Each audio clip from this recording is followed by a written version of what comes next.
Inilah yang kita akan bahas hari ini. Wanita dirindukan surga.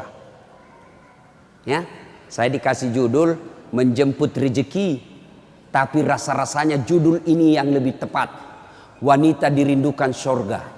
Mau dirindukan surga, Ibu? Apalagi ibu-ibu ini yang depan saya yang sudah muka-muka sakaratil maut. Mau? 4 aja syaratnya, Bu. Catat. Ini oleh-oleh pulang pengajian.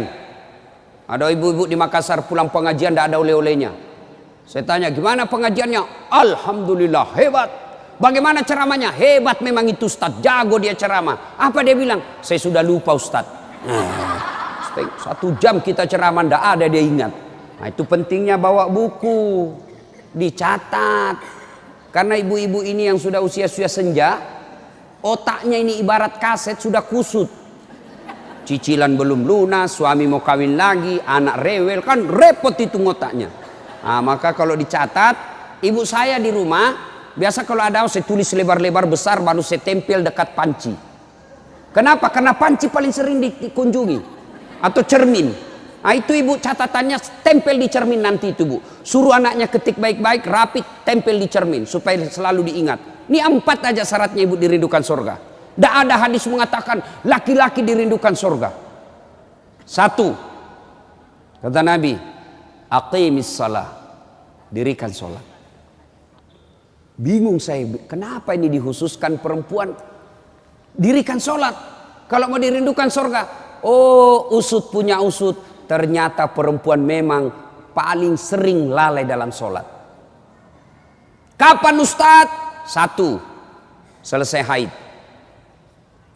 Tuh kalau iman tidak baik bisa haidnya 4 hari, dia tambah bonus 2 hari. Ya kan? Iya. Dia bilang suaminya, biasanya haid cuma 4 hari. Ini sudah hari ke-6 kau belum sholat. Belum bersih. Iya toh? Dia bilang suaminya, bohong, masih ada sedikit-sedikit. Dia lagi suaminya, serius lu? Apa serius? Saya kasih lihat kau.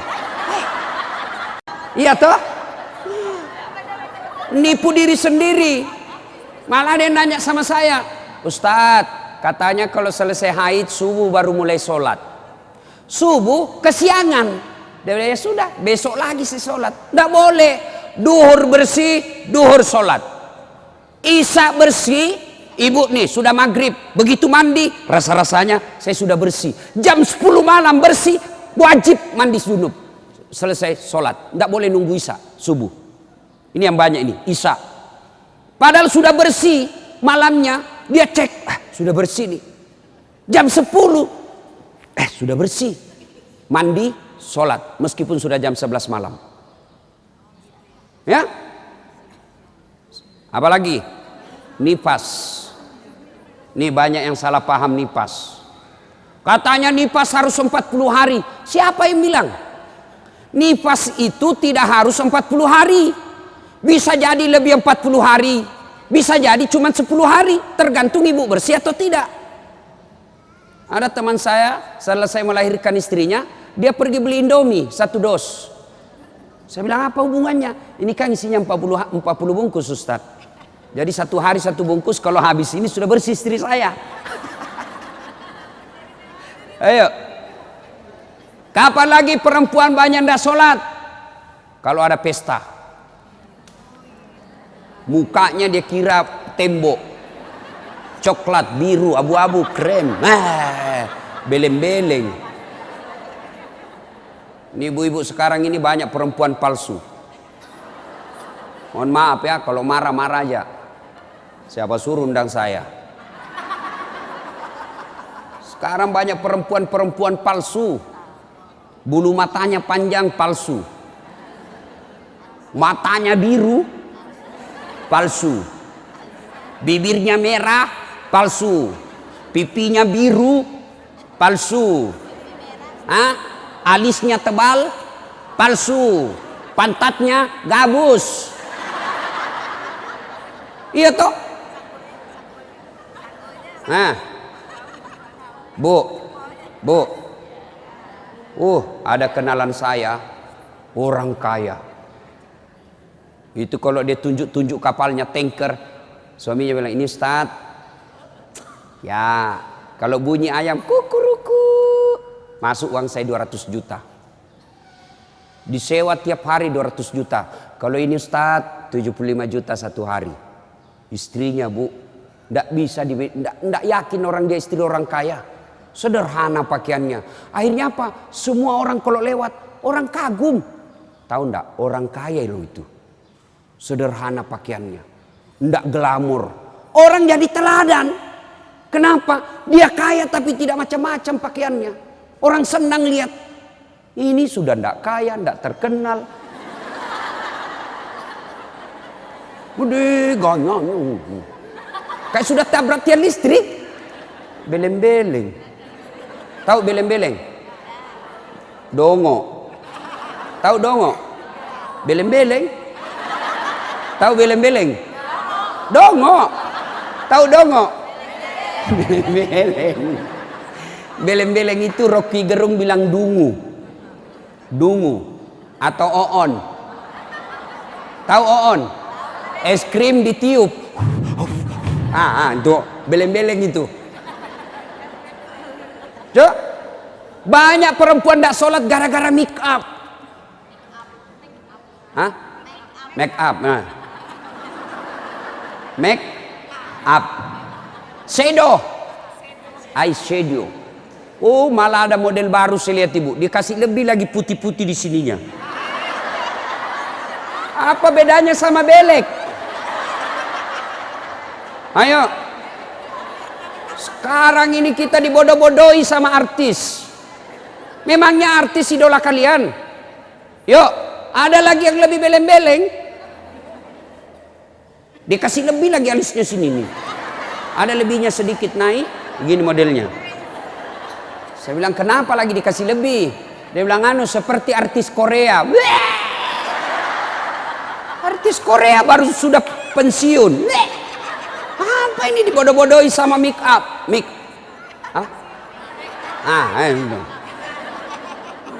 Bu, demi Allah, kami para suami tidak membutuhkan itu semua. Yang kami butuhkan kecantikan hati. Ini cantik-cantik, memang cantik, tapi bukan untuk nyenangin suami. Tapi giliran mau tidur, ndak sikat gigi, daster 3 hari ndak dicuci, kelihatan bulu ketek, muka dikasih bedak kencur, dikasih bawang matanya, ngorok. Bagaimana suamimu ndak menderita? Giliran mau pergi pengantin, Masya Allah, cantik betul. Ibu untuk apa cantik-cantik ini? Biar ibu mondar-mandir macam-macam, tetanggamu tahu ini tetangga saya. Andai kau robat cak menjadi selebriti, mukamu tidak dikenal orang kaya artis Korea, oke lah. Tapi biar diapain orang tahu juga, ini tetangga saya ini. Udahlah, apalagi ibu yang rajin majelis taklim. Tiap minggu, tiap pekan hidup pengajian. Tapi tidak ada perubahan itu. Rugi. Habis waktu. Tidak ada guna. Mending tinggal di rumah tidur. Majelis taklim. Sudah 4 tahun majelis taklim. Tiap pekan dengar pengajian. Tapi make upnya malas dia sholat. Yang disenangi Allah cantik hatinya. Kalau hati cantik meskipun muka tidak halus, orang senang. Ya. Gara-gara mikam tidak sholat. Jadi bagaimana solusinya Ustadz? Kalau pengantin, mau pengantin, gimana solusinya? Wudhu dulu, baru tancap, sudah itu tahan kentut. Biar sudah wudhu, batal. Sedikit aja keluar Ustadz, batal. Nggak habis Ustadz, batal. Bagaimana? Nah, apalagi yang membuat orang ibu-ibu nih banyak ndak sholat? Selesai haid, nifas, make up. Yang keempat, apa? Jilbab. Banyak ibu-ibu malas sholat gara-gara jilbabnya susah dipakai. Jilbab sakaratil maut. Saya ibu sudah keliling-keliling ceramah. Mana-mana saya ceramah. Saya ke Filipina Selatan, jilbabnya orang Melayu sana, segitiga saja, satu peniti, selesai. Malaysia juga begitu. Saudi malah satu lubang masuk, selesai. Tapi coba lihat jilbabnya ibu Indonesia. Ngeri bu. Ada kayak ada talinya 2 meter, diikat-ikat. Disimpan di lehernya. Itu diikat lehernya. Lalu dikasih kembang. Sudah tidak bisa goyang itu lehernya. Nah, iya toh? 3 lapis. Ini penutup kepalanya 3 lapis. Ada kuningnya, abu-abu, coklat. Dikasih mereng lagi sedikit. Coba. Lalu ada kayak pohon di belakang. Biasa kalau ada pengganti. Gimana caranya dia pakai ini ya? Nah, sudah diikat lehernya, pakai pula rok yang sempit. Rok sempit. Jalanlah dia bilang suaminya, buru-buru bu, katanya, tunggu sebentar pak. Beleng-beleng. Beleng-beleng. Coba kalau lebar, kan enak lari dikejar anjing.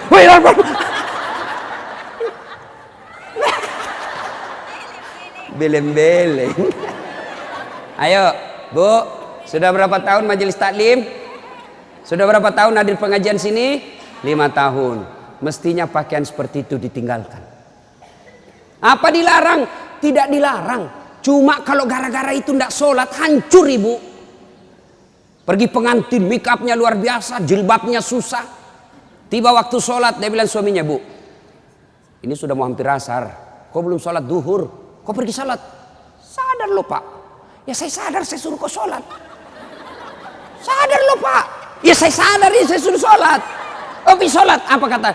Kau tidak lihat ini jilbab saya? Ini 2 jam. Beleng-beleng. Ayo, sudahlah, bu. Apa yang saya sampaikan ibu pasti iyakan. Perempuan cantik, tidak terlalu cantik, tapi dia kaya, istri bangsawan, ya, populer, tapi pakaiannya sederhana, itu yang jadi orang senang. Coba kan, dia sudah kaya, cantik, banyak duitnya, terkenal, tinggi sekolahnya, tapi pakaiannya seadanya. Masya Allah, orang semua jadikan teladan. Nah, coba lihat itu nak, itu ibu kaya loh, terkenal, banyak duitnya, tinggi sekolahnya, tapi lihat nak, pakaiannya sederhana. Nah, saya mau seperti itu nanti nak.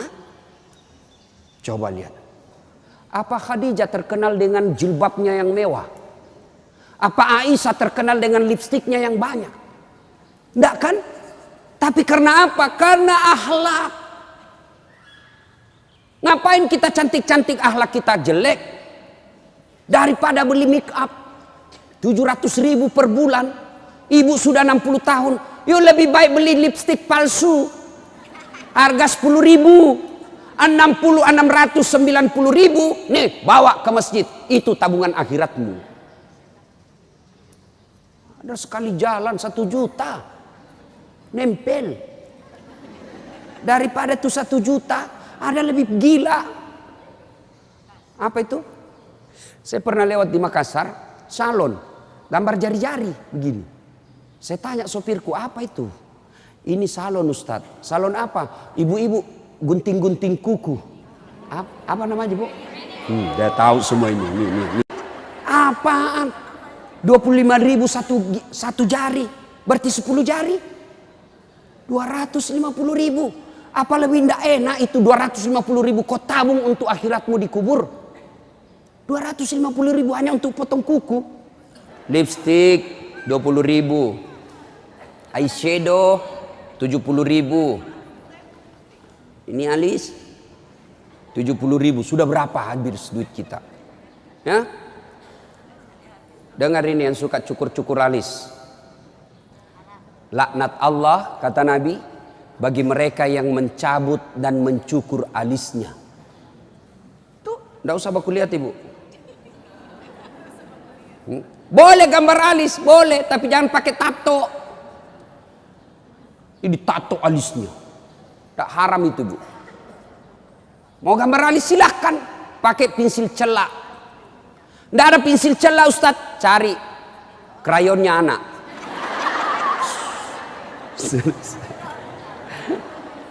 Nah ya,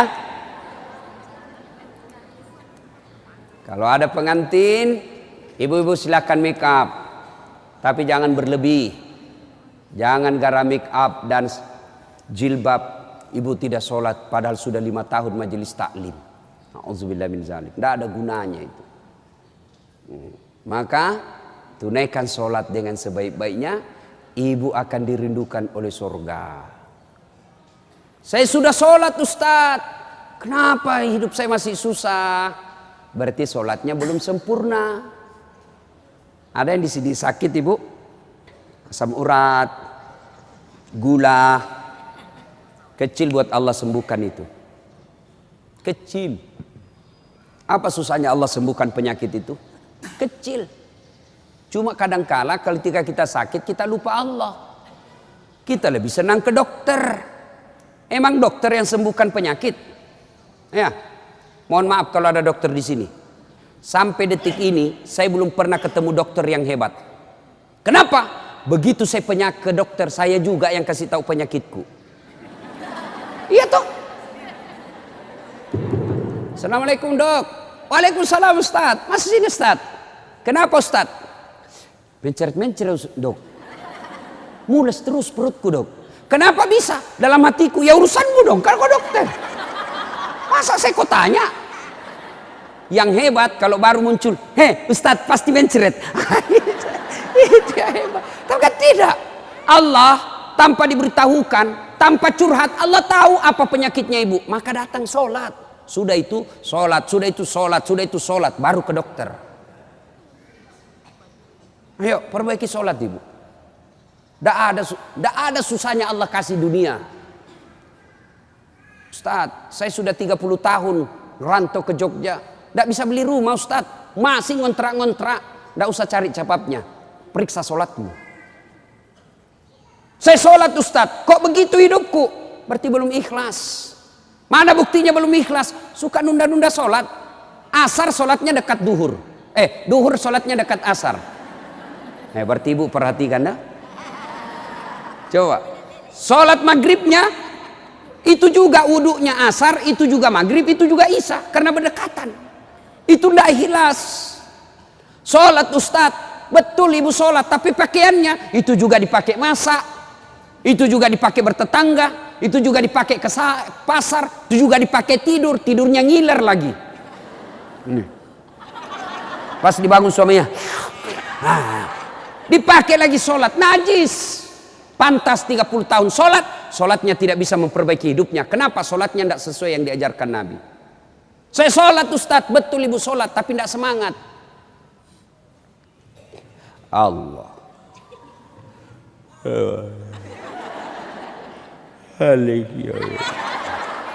Iya kena.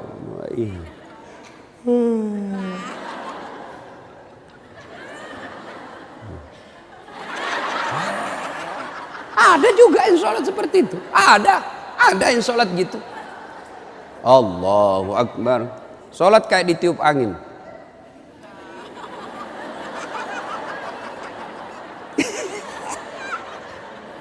Ayo, ada juga yang sholat semangat.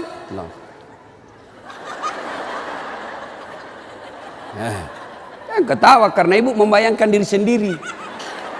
Ada juga yang sholat cari duit. Allahu Akbar. Iya kena budu'i. Duit saya tadi 100. Beli sayur 50.000. Beli pulsa 20.000. Allahu Akbar. Mana yang 30 ya? Allah. Selamat. Oh di bawah sadel lah. Sepanjang sholat cari duit. Apalagi ibu sholat sambil masak. Canggih betul ini. Allahu Akbar. Tiba-tiba bau hangus. Allahu Akbar. Pantas 30 tahun sholat. Maka majelis taklim yang baik, majelis taklim yang faedah, majelis taklim yang manfaat, ada perubahan setelah dia ikut majelis taklim. Mungkin sebelum majelis taklim seperti itu sholatnya, pulang majelis taklim tidak seperti itu lagi. Ada perubahan. Ya. Karena juga itu majelis taklim saya lihat lomba baju seragam.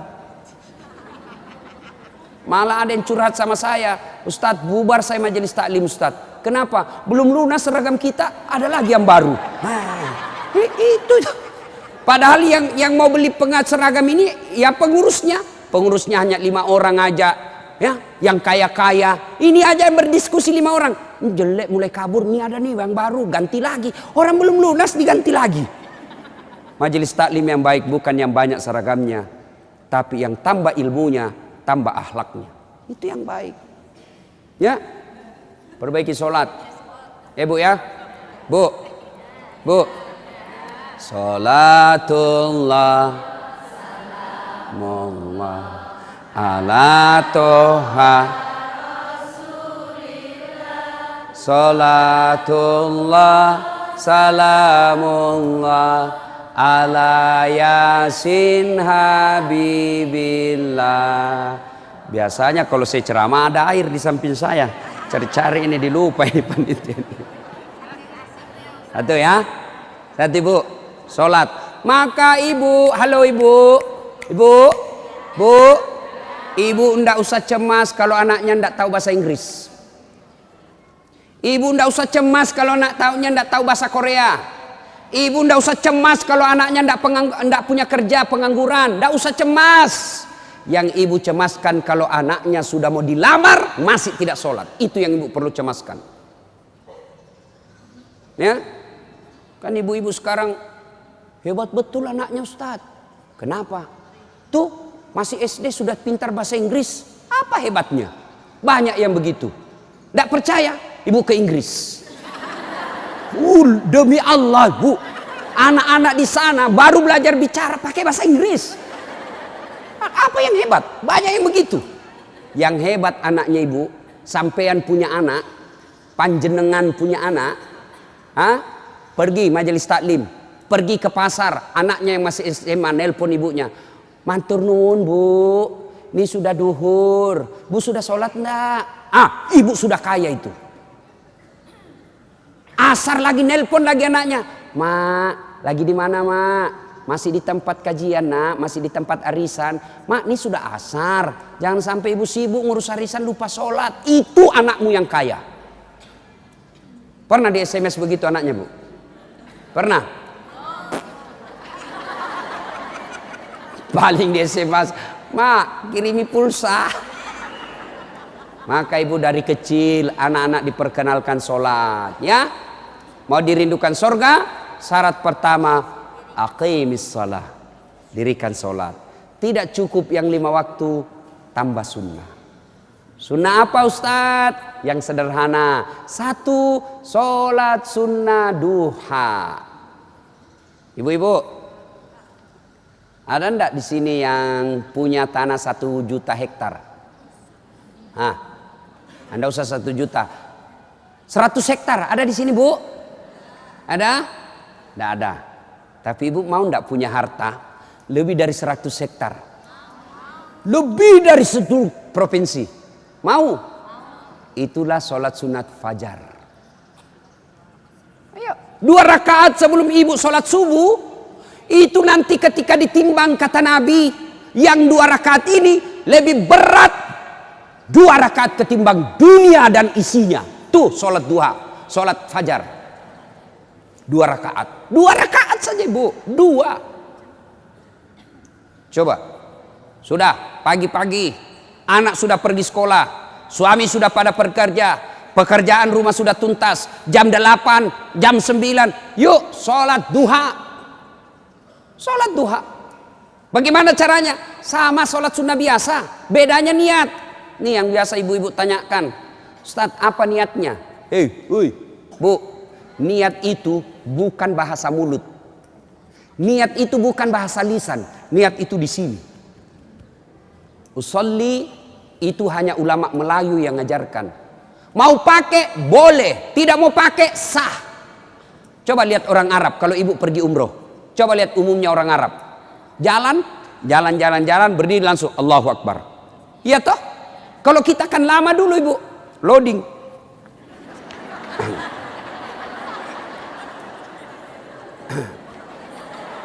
Allah. Duduk. Saya tanya, kenapa tidak jadi sholat ibu? Saya lupa sholinya. Boleh tidak ucapkan. Mau ucapkan silahkan. Sholli sunnatal duha raka'ataini lillahi ta'ala. Saya niat sholat sunnah duha 2 rakaat. Sunnah hukumnya bagi saya lillahi ta'ala. Allahu Akbar. Tuh. Nggak hafal juga itu Ustaz. Ambil jalan pintas. Berdiri tegak, menghadap ke kiblat, baru ibu bilang begini, Tuhan, sholat sunnah duha ya. Allahu Akbar. Boleh. Benar, boleh bu. 2 rakaat berikutnya ulang lagi. Tuhan, masih seperti yang tadi. Allahu Akbar. Boleh, benar. Daripada ibu nunggu bahasa Arabnya, ndak hafal, ibu ndak sholat. Itu sholat duha ibu. Hei, bu. Suami pergi cari nafkah. Anak sudah pergi sekolah. Ibu sholat duha. 2 rakaat salam, 2 rakaat salam, 2 rakaat salam, 2 rakaat salam. Boleh 2 rakaat, bagus 4 rakaat, lebih utama lagi 6 rakaat, lebih mulia lagi 8 rakaat. Boleh 2, boleh kalau ibu sibuk 2 aja boleh. Bacaannya sama sholat sunnah yang lain. Nggak hafal banyak ayat-ayat Ustadz, ya sudah yang ibu hafal aja. Kul-kul, ya sudah kul-kul aja. Rakaat pertama kul huwallah, rakaat kedua kul huwallah lagi. Nggak apa-apa. Bahkan boleh begini bu, Allah waladhdallin amin. Bismillahirrahmanirrahim. Alif lam mim. Allahu Akbar. Boleh. Rakaat kedua Allah amin. Bismillahirrahmanirrahim. Yasin. Allahu Akbar. Boleh. Benar boleh. Jelas. Selesai sholat duha, ibu duduk menghadap kepada Allah, mengadu kepada Allah, ya Allah yang maha kaya. Tiadalah datang rezeki tanpa pertolongan dan bantuan. Engkau yang mengatur rezeki suami saya. Suami saya datang pergi menjemput rezeki ya Allah. Jika rezeki suami saya masih di atas langit, turunkan ya Allah. Jika masih dalam tanah, munculkan ya Allah. Jika masih jauh, dekatkan. Jika masih sedikit, cukupkan. Dan yang lebih penting ya Allah, berkahkan. Doa tidak harus bahasa Arab. Banyak orang selesai sholat baca doa, tapi dia tidak tahu apa jadinya doa. Doa itu tidak harus bahasa Arab. Nih rezeki saya, belum sholat duha ini sudah keluar, langsung 2, ada pula rotinya. Masya Allah ya. Coba ibu, doa, dengar bu, doa tidak harus bahasa Arab. Doa itu kalau bahasa Bugisnya mapaletu, bahasa gaulnya curhat. Silakan ibu curhat, bahasa hati, bukan bahasa Arab. Ibu bahasa Arab belum lagi salah ucap, nggak ngerti apa yang ibu baca. Malaikat bingung, apa maksudnya ini ibu ini? Apa maksudnya ini ibu? Mau minta rezeki ternyata doanya apa? Minta anak. Bingung kan malaikat. Jadi boleh bu, ya Allah, bukakan pintu rezekiku ya Allah. Mudahkan suamiku memperoleh rezekinya ya Allah. Sudah itu SMS suami, bang, jangan menghalalkan segala cara. Baru aja aku doakan abangku selamat dalam mencari nafkah. Salam sayang selalu dari istrimu di rumah. Senang itu. Saya ibu, itu istri saya. Kalau dia SMS begitu, saya kasih lihat semua temanku. Istriku ini SMS-nya. Coba SMS begitu suaminya bu. Jangan galau bang, jangan putus asa bang. Rezeki Allah yang tentukan. Selama abang berusaha, rezeki itu ada. Pun kalau terbatas, percayalah saya tetap setia mendampingimu. Pernah SMS begitu suaminya? Paling SMS-nya bang, jangan lupa singgah beli gas ya. Yuk, sholat duha. Saya banyak dosa Ustadz. Saya perempuan hijrah. Dulu banyak betul maksiat saya lakukan Ustadz. Masa muda saya suka gaul. Masa muda saya selalu ke tempat hiburan malam. Masa muda saya selalu maksiat. Allah jelaskan, wala tai'asu mir rauhillah. Bu, jangan putus asa. Ibu jangan putus asa. Besar dosamu tapi ampunanku jauh lebih besar. Gimana caranya? Yuk sambut dengan sholat sunnah taubat. Gimana salat sunat taubat Ustaz? Sama salat tahajud, sama salat duha, cuma beda waktu, beda niat. Kalau duha pagi hari, salat taubat boleh pagi, boleh, tapi waktu paling bagus yang dilaksanakan Nabi selesai salat maghrib nunggu isya. Jadi ibu ndak ada kegiatan nih, sudah maghrib, datang ke masjid, nunggu isya, ndak usah pulang, nunggunya salat taubat 6 rakaat. 2 rakaat salam, 2 rakaat salam, 2 rakaat salam, 6. Boleh 2, boleh. Salat taubatnya, niatnya, sholli sunnatal taubat raka'ataini lillahi ta'ala. Saya niat salat sunat taubat 2 rakaat, sunnah hukumnya bagi saya lillahi ta'ala. Allahu Akbar. Baca doa iftitah, baca Al-Fatihah, baca surah pendek, ruku, itidal, sujud, dan seterusnya. Kapan taubatnya Ustaz? Sujud terakhir. Sujud terakhir. Ibu taubat. Ya Allah, tadi saya hilap ya Allah. Di kantor saya hilap. Dia pegang tanganku, bosku. Dia remas-remas jari-jari itu ya. Aku pun membalasnya ya Allah. Akhirnya beremas-remaslah kami ya Allah. Ya Allah, saya hilap ya Allah. Maafkan saya ya Allah. Rabbana la tusi' qulubana ba'da is hadaitana wa hab lana min ladunka rahmah. Ya Allah, saya hilap ya Allah. Ampuni saya. Jangan engkau palingkan hati hamba. Jangan engkau sesatkan hati hamba setelah engkau berikan hidayah ya Allah. Ampuni saya ya Allah. Allah ampuni. Yang penting tobatnya tobatan nasuha. Jangan tobat ibu hamil. Ibu-ibu masih ingat waktu hamil? Melahirkan. Ingat waktu melahirkan? Tidak mau lagi saya Pak. Tobat. Hancur saya Pak. Tidak mau lagi saya. Terakhir ini saya hamil, terakhir Pak, tidak mau lagi saya hamil. Terakhir tidak mau lagi. 6 bulan kemudian, hamil lagi. Ya, nah banyak jenis-jenis sholat sunnah, tapi lain waktu kita laksanakan, lain waktu kita lanjut. Pertama, dirindukan sorga, dirikan sholat. Yang kedua, kata Nabi, wasyamu Ramadan. Berpuasalah di bulan suci Ramadan. Alhamdulillah tuntas puasa Ramadan. Tapi jangan puas sampai di situ Bu. Maka kita lanjutkan dengan puasa Senin Kamis. Ya, puasa yang paling baik, puasa yang tidak pernah ditinggalkan Rasulullah, puasa Senin Kamis. Bu-ibu nih yang agak lebih berat badannya, bukan gemuk, cuma perbandingannya kurus. Bukan. Orang bilang, Ustadz kurus betul. Bukan kurus, kamu yang gendut. Yang lebih berat badannya, yuk terapi Senin Kamis. Senin Kamis. Ibu-ibu mau sehat, Senin Kamis. Bagaimana? Mulai Kamis ini, jangan pernah lagi lepas puasa. Bangun, makan sahur. Ternyata jam 9, lupa kalau puasa, makan aja. Terbiasa kan setiap pagi kita sarapan. Nah Kamis ini kita mulai. Karena kebiasaan kita bertahun-tahun sarapan. Ya sarapan makan. Begitu lagi selesai. Wih, Kamis. Ternyata saya puasa. Lanjut.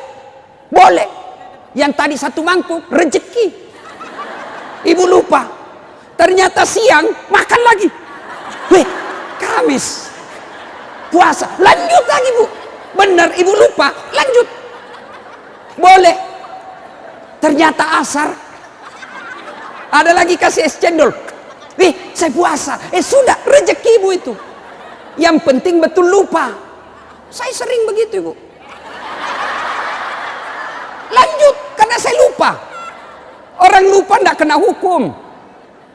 Tiba-tiba saya diajak makan coto. Ustaz coto. Namanya kita senang ditraktir. Begitu habis.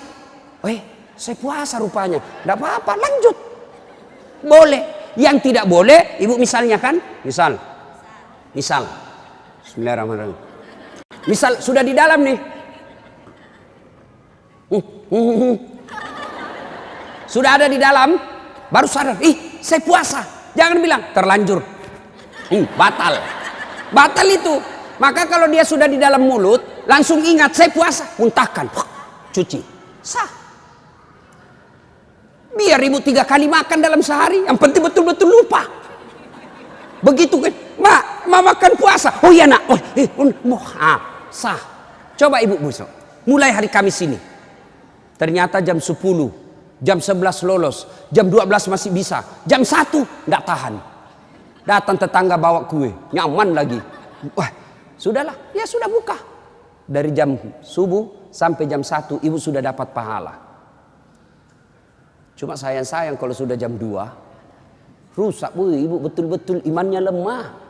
Masa sudah setengah jalan masih mau buka. Tapi pun kalau buka karena sakit silahkan buka. Sudah dapat pahalanya itu. Coba mulai Kamis ini. Itulah yang disebut majelis taklim yang sukses. Ada perubahan tiap pekannya. Ada perbaikan tiap bulannya. Tahun lalu belum biasa Senin Kamis. Tahun ini terbiasa Senin Kamis. Majelis taklim yang manfaat. Ya, Senin Kamis. Yang ketiga, karena waktu yang sangat terbatas, ini dirindukan oleh surga. Apa itu? Menaati perintah suami. Ini yang berat ini. Taat sama suami ini berat. Bu, berat. Bu, dengar ibu. Ada pada zaman Nabi, bertetangga nih. Tiba-tiba ibu yang tetangganya ini wafat ibunya. Maka tetangganya datang. Misal nih, dia bertetangga. Meninggal ini tetangganya, dia datang panggil anaknya, anak tetangga. Bu Haji, emak sampean wafat. Datanglah membesuknya. Mulai dari sakit. Mohon maaf Bu, saya tidak bisa besuk ibu saya. Saya tahu sakit, tapi suamiku keluar. Saya dipesan tidak boleh pulang, tinggalkan rumah sebelum pulang. Pulang yang utusan. Sakaratil maut sudah ibunya, datang lagi. Bu, ibu sampean sudah sakaratil maut. Datanglah kau besuk. Mau sekali, tapi mohon maaf suami saya belum pulang. Pulang lagi utusan. Wafat ibunya. Bu, yang terakhir kalinya, bumu sudah wafat, maka mau dimakamkan, kau datanglah sekali aja sebelum dimakamkan. Apa kata ibu? Mohon maaf, suami saya belum pulang, saya dilarang keluar sebelum pulang. Saya doakan ibu saya dimakamkan.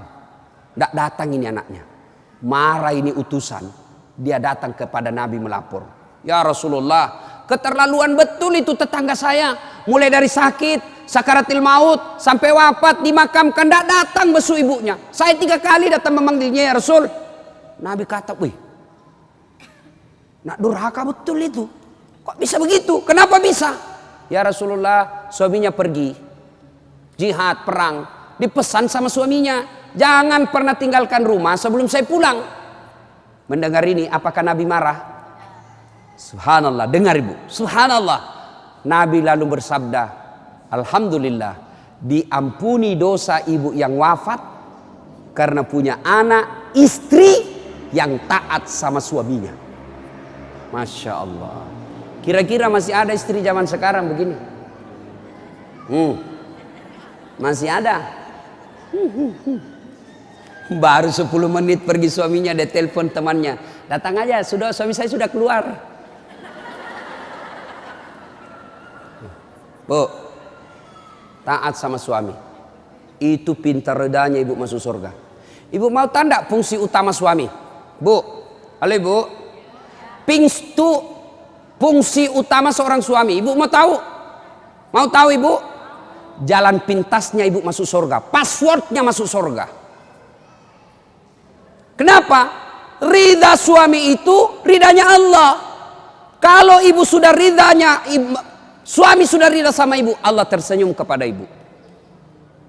Sebaliknya kalau suami tidak senang sama ibu, tidak pernah baik hatinya suami sama ibu, percayalah, susah ibu masuk surga. Betul, ridhanya Allah itu tergantung ridha suami. Kenapa bisa Ustadz? Karena kami ini suami yang nanggung ibu dunia akhirat. Ibu kira enak jadi suami? Dipikir bagaimana supaya kita bisa beli mobil, ibu bisa ndak kena matahari jalan. Kami pikir suami bagaimana supaya ibu bisa pakai baju baru tiap bulan supaya saudaramu ndak menghina kamu. Dipikir bagaimana supaya suami istri saya pakai emas, berlian, supaya tetangganya tidak menghina dia. Itu dipikir semua oleh suaminya. Mana ibu pernah pikir bagaimana supaya saya belikan suamiku berlian? Pernah ibu? Ayo.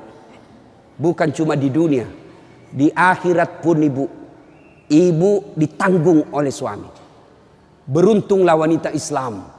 Wanita Islam itu sebelum diperiksa semua amal-amalnya, sebelum diperiksa puasanya, diperiksa hajinya, ada 4 laki-laki yang harus menanggung dia. 4 laki-laki yang harus menanggung ibu. Siapa? 1, orang tua, bapak. 2, suami. 3, anak laki-laki. 4, saudara laki-laki. Ini 4 yang bertanggung jawab terhadap ibu. Kenapa itu perempuan dia pakai jilbab? Ditanya suaminya, ditanya bapaknya, ditanya anak laki-lakinya, ditanya saudara laki-lakinya. Ternyata ini 4 laki-laki yang tidak beres, maka ibu bebas tugas. Itu enaknya jadi perempuan Islam. Beda kami laki-laki. Biar kami sholat, ketua majelis ulama, hafal Quran, istrinya tidak pakai jilbab, istrinya tukang gosip, istrinya tidak puasa, istrinya tidak nutup aurat, istrinya tidak sholat. Demi Allah, ku ampusakum wa ahliku. Suamimu, nih kau masuk neraka sama istrimu.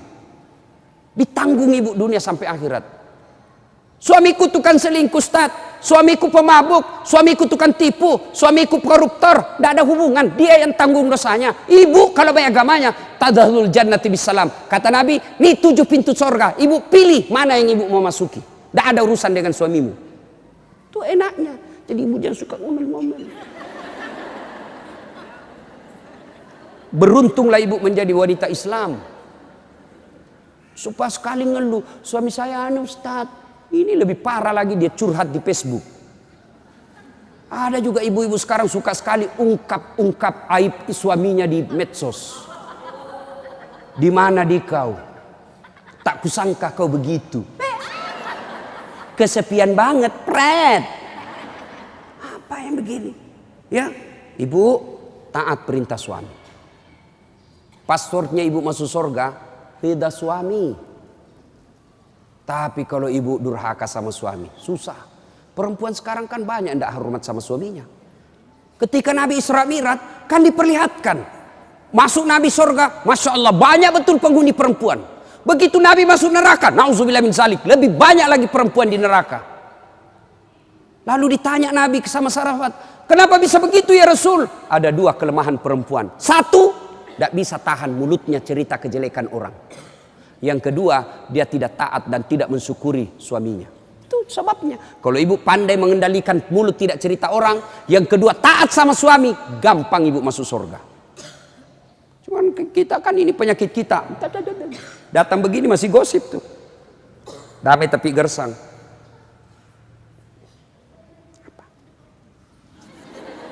Apa? Apa sih? Enggak, gue tahu bertanya dong. Saya pun digosip. Begitu saya lewat, itu juga bajunya waktu di TV One. Ada urusan. Nenek ibu nih. Palsu. Aku tahu. Hitam itu di gelangnya. Palsu. Palsu lipstiknya. Kenapa kau tahu? Tuh melengket di giginya. Semua dia habis dosanya. Ibu, 1, sholat. 2, puasa. 3, taati suami. 4, jaga harga diri. Jaga harga diri. Bagaimana menjaga harga diri seorang perempuan? Bermula dari pakaian. Ibu-ibu jangan lagi pakai jilbab apa itu. Untuk sekarang kan ada istilah jilbab syar'i. Dulu kan ada ibu-ibu pakai jilbab tapi ketat. Celananya ketat, bajunya ketat. Akhirnya apa? Jalan seperti orang di kampungku bilang buras. Tahu buras ibu? Hah? Lontong. Lontong. Coba lontong kalau dibuka kan masih ada kentara itu anunya, bekas-bekas ikatannya. Bu, wanita soleha, istri yang baik, pakaiannya tidak seperti itu. Salah satu menjaga harga diri, tidak pernah keluar tanpa izin suaminya. Kan biasa ibu-ibu keberatan. Kok suami lagi? Tapi ingat ibu, ridanya anak ada sama ibu. Allah itu maha adil. Bu mau masuk surga, bakti sama suami. Suami mau masuk surga, bakti sama ibu. Itu putar aja. Jangan lagi ada yang cemburu. Ustaz, saya serumah mertua saya. Kenapa ya suami saya perhatian betul sama mamanya, sudah punya anak yang lain, kok suami saya terus dibebani, beli ini, minta sama suami. Saya bilang, bu sadar dong bu, bersyukur suamimu begitu. Mudah-mudahan nanti anakmu pun sudah menikah dengan wanita lain, dia masih memperlakukan kau seperti ibunya sekarang. Jangan malah sentimen, suami saya begini, suami saya begini. Ibu berapa tahun sama suami? Baru 25 tahun. Itu ibunya dari perutnya. Saya heran kalau ada perempuan cemburu sama mertuanya. Tidak sadar. Gimana nanti kalau ibu punya mantu yang juga kurang ajar? Mau? Maka saya bilang sama istri saya, boleh kau maki-maki saya, boleh kau hina saya, boleh kau lempar kepalaku, yang penting tidak kena. Satu yang tidak boleh, jangan kau lukai perasaan ibu saya. Begitu ibu saya luka perasaannya, kau pembuat sial, keluar kau dari rumah. Tidak ada toleransi. Begitu mestinya kita jadi istri. Kalau ibu-ibu masih susah hidupnya, koreksi aja deh, barangkali durhaka sama mertua. Nah, bagaimana mengabdi kepada orang tua, bagaimana mengurus anak, insya Allah lain waktu dan kesempatan kita akan lanjutkan. Akhirnya kita simpulkan, wanita yang ingin dirindukan surga, 1, pelihara sholat. 2, 3, taat pada perintah suami selama perintah itu tidak melanggar agama. Yang keempat, jaga harga diri. Insya Allah kalau ini kita lakukan, maka Nabi jelaskan, silakan masuk surga, tadkhulul jannati bisalam. Silakan masuk surga dari pintu mana yang ibu mau suka. Subhanallah. Inilah tausiah kita, mudah-mudahan ada manfaat. Terima kasih Ibu Li yang berkomunikasi kepada saya selama ini. Mohon maaf jika selama ini ada komunikasi yang tidak berkenan, dan terima kasih sehingga saya punya ladang amal untuk datang di tempat ini. Mudah-mudahan ada manfaat.